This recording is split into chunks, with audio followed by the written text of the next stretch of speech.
Nusantara, selamat datang kembali di podcast dengan tema Bangga Berbangsa dan Bernegara. Cinta itu tindakan. Tempat ngobrol santai tentang semangat identitas dan cerita dari seluruh penjuru negeri.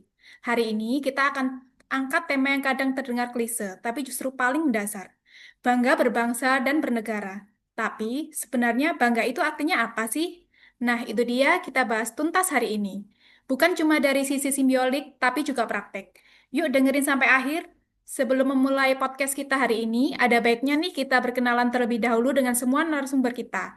Bisa yang pertama dimulai dari Kak Rini terlebih dahulu. Silakan. Halo, nama saya Rini Mutia Anggraini, asal dari Samarinda, Kalimantan Timur. Jabatan saya Pemula pada instansi Taman Nasional Bukit Baka, Bukit Raya. Selanjutnya, kita silahkan ke yang lain. Hai, nama saya Lingga, asal saya dari Palangkaraya. Saya menjabat sebagai Pemula di Taman Nasional Bukit Baka Bukit Raya. Halo, perkenalkan, nama saya Muhammad Umar Al-Faruq, asal dari Provinsi Jambi. Jabatan saya pengendali ekosistem hutan pemula dari instansi Balai Taman Nasional Bukit 12. Senang bisa bergabung dengan podcast kali ini. Terima kasih. Halo, nama saya Muhammad Dafa Pramudia, asal dari Jambi, dengan jabatan Pemula dengan instansi Balai Taman Nasional Bukit 12. Dan selanjutnya saya berikan ke MC. Terima kasih atas perkenalan semuanya. Sebelumnya saya juga mau memperkenalkan diri sebagai host hari ini. Saya LB dari Taman Nasional Bukit Baka Bukit Raya sebagai arsiparis terlampil.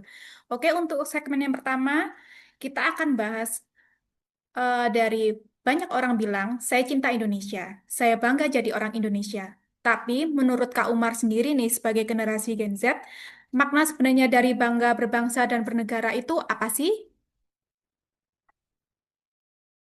Kalau buat saya, jadi maknanya adalah itu bukan cuma soal hafal Pancasila atau ikut upacara tiap 17-an saja. Tapi lebih ke sejauh mana kita merasa bagian dari bangsa ini dan berkontribusi dengan cara kita masing-masing gitu. Setuju. Bahkan kadang bangga itu bukan soal yang besar-besar. Misalnya, nggak nyampah sembarangan, pakai produk lokal, atau sekedar menghargai perbedaan budaya yang ada di sekitar kita. Betul, karena bangsa ini kan bangsa besar dan beragam. Kalau kita bisa lihat itu sebagai kekuatan, disitulah muncul rasa memiliki. Wah, bagus sekali ya pendapat dan penjelasan dari Kak Umar serta Kak Rini mengenai makna dari Saya Cinta Indonesia. Jadi bukan hanya dari perkataan saja, tapi kita harus memaknainya dengan berkontribusi secara langsung, seperti mengikuti perayaan upacara 17 Agustus, ataupun dengan hal yang sederhana, seperti membeli produk lokal yang ada di sekitar kita. Oke, selanjutnya kita akan bahas gimana sih generasi muda menunjukkan rasa bangganya sebagai bangsa Indonesia. Menurut pendapat Kak Dava, gimana nih? Bisa tolong dijelaskan pendapatnya? Kalau untuk hal itu ya banyak cara ya. Misalnya anak muda yang bikin konten budaya lokal di TikTok atau yang ikut program relawan ke pelosok Indonesia. Itu bentuk cinta yang nyata. Terus juga sekarang banyak banget konten kreator yang tinggal di luar negeri yang memperkenalkan budaya Indonesia. Contohnya batik sendiri. Terus mereka pakai batik, ikut komunitas Indonesia di sana. Itu juga bentuk kebanggaan yang keren banget menurut saya. Iya, dan penting juga buat generasi muda sadar bahwa mencintai bangsa bukan berarti membenarkan semua yang ada. Kita boleh kritis, tapi tetap konstruktif. Justru kritik yang membangun itu tanda kita peduli. Kita tuh nggak cuek, kita pengen negara ini lebih baik. Kalau menurut dua narasumber kita yang lain nih, Kak Umar dan Kak Lingga, bagaimana cara yang paling sederhana saja dalam menunjukkan kebanggaan berbangsa dan bernegara Indonesia? Dimulai dari Kak Umar terlebih dahulu, silakan. Baik, terima kasih Mbak Elbi. Kalau menurut saya, tindakan sederhana dan yang paling sering saya lakukan adalah seperti membeli kopi dari petani lokal. Karena kualitasnya bagus. Selain itu, saya bangga juga dengan menunjukkan bahwa kopi Indonesia itu enak. Kita juga dapat mendukung perekonomian petani lokal. Begitu, Mbak. Kalau menurut Kak Lingga? Nah, kalau menurut saya, mungkin dengan sesederhana mengikuti kegiatan sosial yang ada di sekitar wilayah kita sendiri. Nah, seperti gotong royong, terus membersihkan lingkungan, mengikuti acara-acara sosial yang diadakan warga. Tentunya acara positif yang dapat mempererat tali silaturahmi kita lah dengan warga yang lain. Luar biasa ya, dari obrolan tadi kita belajar bahwa kebanggaan terhadap bangsa tidak selalu muncul dari hal besar. Justru dari hal-hal kecil yang kita lakukan dengan hati, itulah wujud cinta tanah air sesungguhnya, yaitu cinta adalah tindakan. Selanjutnya, apa sih yang bisa kita lakukan hari ini sebagai wujud bangga berbangsa dan bernegara? Pertama, kita dengarkan dulu pendapat dari Kak Lingga. Silakan, Kak. Mungkin yang pertama mulai dari diri sendiri dulu Kak ya. Hargai perbedaan, jangan sebar hoax, itu hal kecil yang berdampak besar. Terus mungkin yang kedua, belajar sejarah dan budaya.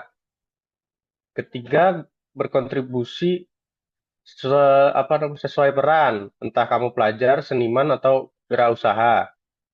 Kemudian berkontribusi sesuai peran, mungkin kayak wirausaha, konten kreator, semua punya tempat untuk membangun bangsa negara ini.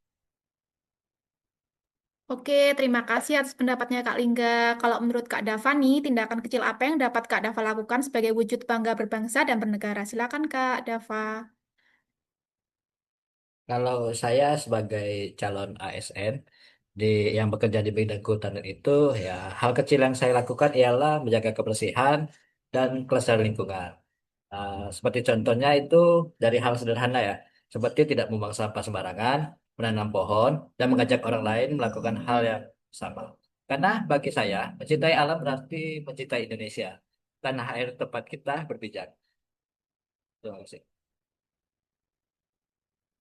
Oke, saya lanjutkan ya. Jadi, bangga jadi orang Indonesia itu bukan cuma slogan saja. Tapi ini soal sikap, soal tindakan, dan pilihan kecil kita setiap harinya. Dan lewat kampanye Bangga Berbangsa dan Bernegara, semoga makin banyak yang sadar bahwa cinta tanah air itu bukan pilihan. Tapi itu adalah tanggung jawab kita. Demikian, Kak. Wah, menarik sekali ya podcast kita hari ini. Semoga banyak hikmah yang dapat kita ambil dari podcast dan obrolan kita hari ini. Sampai di sini dulu podcast kali ini. Jangan lupa like, comment, subscribe, dan share episode ini kalau kamu juga bangga jadi bagian dari negeri ini. Sampai jumpa di podcast berikutnya. Saya Elbi pamit. Jaga semangat, jaga identitas, dan tetap cinta bangsa Indonesia. Terima kasih. Terima kasih. Bye.